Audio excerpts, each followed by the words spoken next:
अरे बेशर्म सरकार, तुम्हें शर्म आनी चाहिए। बीजेपी गवर्नमेंट के अंदर एक भी मुस्लिम मंत्री है? अभी एक भी मुस्लिम मंत्री है? ये सेकुलरिज्म की बात करेगी ये बेशर्म सरकार। इन्होंने अभी जो पार्लियामेंट इलेक्शन हुआ, क्या एक भी मुस्लिम को कैंडिडेट बनाया है? ये धर्मनिरपेक्ष सरकार नहीं है, ये सांप्रदायिक सरकार है। ये वो लोग हैं जिन्होंने बाबरी मस्जिद पर हमला किया। वो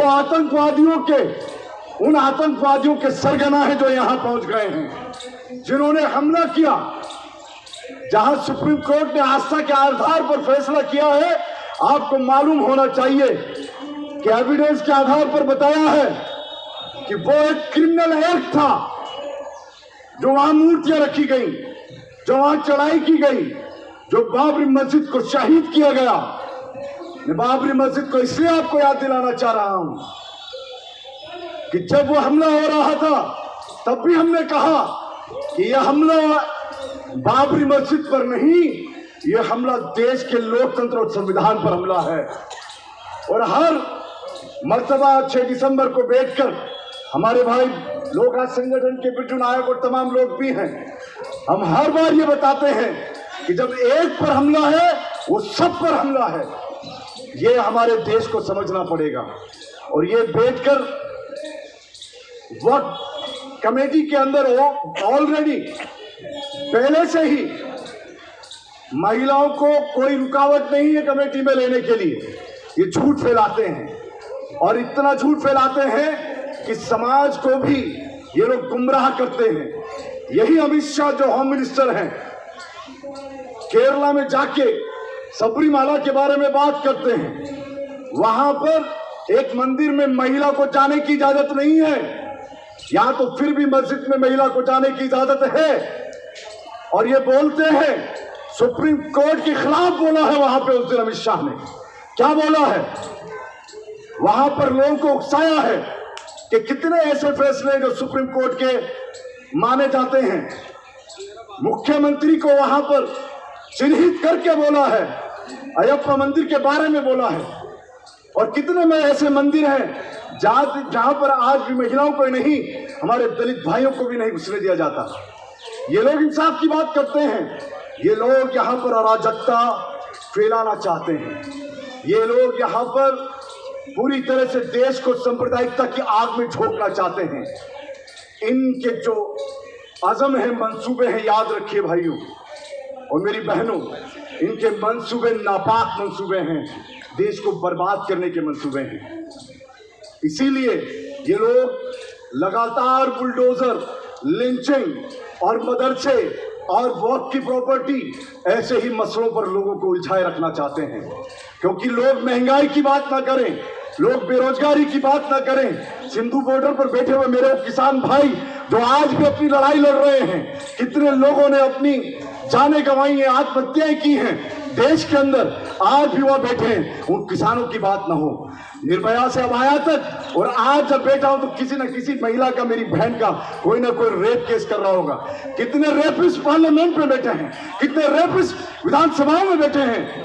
ये लोग बेटी बचाओ के झूठे नारे के साथ हमारी बेटियों की दुर्दशा कर रहे हैं, महिलाओं के ऊपर अत्याचार कर रहे हैं। ये तमाम बातें जो महंगाई है, बेरोजगारी है, शिक्षा है, वो लोगों के सामने ना आ जाए। इसलिए ये एक लगातार टारगेट करके मुसलमानों को टारगेट कर रहे हैं। मुसलमानों की बातों को इस तरीके से देश में ला रहे हैं। इनका मसला, इनका मुद्दा अपना हिंदुत्व का एजेंडा है, जो एक धर्म का एजेंडा नहीं है। ये हिंदुत्व का एजेंडा उनकी एक अलग विचारधारा है, जो हिटलर की विचारधारा थी, उस विचारधारा को लाना चाहते हैं। इसीलिए मैं उस कौम से जिसकी जिम्मेदारी रही है, पहले भी देश को आज़ाद कराने में शहादतें दी हैं, आज भी उसका एक वारिस वीर अब्दुल हमीद शहीद का यहाँ बेटा है, जिन्होंने देश को बचाने के लिए आज़ादी के बाद भी शहादत दी, और आज भी हमको लोकतंत्र और संविधान को बचाने के लिए शहादत देनी है। तुम कत्ल भी करते हो, तुम कत्ल भी करते हो तो चर्चा नहीं होती। और हम आहा भी करते हैं तो हो जाते हैं बदनाम। तुम कत्ल भी करते हो तो चर्चा नहीं होती, हम आहा भी करते हैं तो हो जाते हैं बदनाम। हमारे करीब के इस पश्चिमी उत्तर प्रदेश के संभल के अंदर हमारे 6 नौजवान बच्चों को, नाबालिग बच्चों को क्या किया, इस पुलिस को आगे करके उन्हें मरवा दिया। एक बार सर्वे होने के बाद उन्हें लगा कि ये लोग तो कानून की पालना करते हैं। वो जय श्री राम के नारे के साथ, मोब के साथ, उस वकील के साथ और उस पुलिस के साथ जो उसके साथ गुंडाई कर रही थी, नारों के साथ मोहल्ले में घुसते हैं, मस्जिद के हौज को खाली करते हैं। जब अपनी मस्जिद पर, कब्रिस्तान पर, दरगाहों पर हमले करोगे तो वो लोग उसको बचाने के लिए बाहर आएंगे। और वो लोग जो बाहर आए हैं, मैं पूरी जिम्मेदारी के साथ कह रहा हूं, वो बिरले लोग हैं, वही सही माने में देश प्रेमी हैं और वही संविधान की हिफाजत कर रहे हैं जो अपनी इबादत गाहों की हिफाजत करेंगे।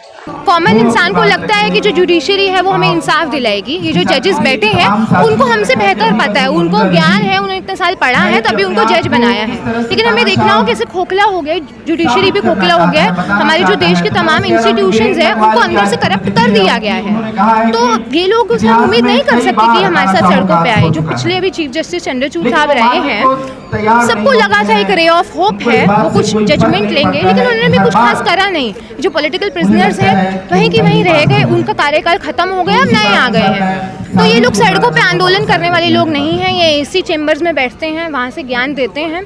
और अब तो विश्व हिंदू परिषद की जो बैठकें हैं उनमें जाकर ऐसे कट्टरपंथी जवाब सवाल, ऐसे तो कोई नेता भी बात नहीं करते जिन्होंने जितनी गंदी बातें उन्होंने कह दी।